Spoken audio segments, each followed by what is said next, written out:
Les logements, malheureusement, il n'y en a toujours pas assez, de plus en plus difficile d'en trouver.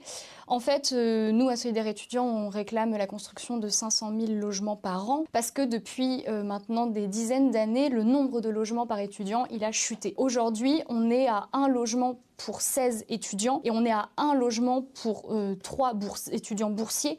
En fait, c'est des chiffres qui sont complètement alarmants. Ça veut dire que la plus grande majorité des étudiants ou vivent chez leurs parents. Un tiers des étudiants sont obligés de vivre chez leurs parents avec des difficultés familiales qu'on peut connaître, ou alors sont obligés de se mettre dans le privé. Donc c'est s'endetter, prendre des prêts étudiants, et puis ça veut dire une vie de précarité que malheureusement on connaît au quotidien. Sans parler de l'enfer d'essayer de se loger dans le parc locatif privé. Les bailleurs qui demandent 3 fois le loyer quand on est étudiant ou qui demandent une garantie alors même que des fois Visal ne veut plus accompagner les étudiants et étudiantes. Donc le parc locatif privé, n'en parlons pas.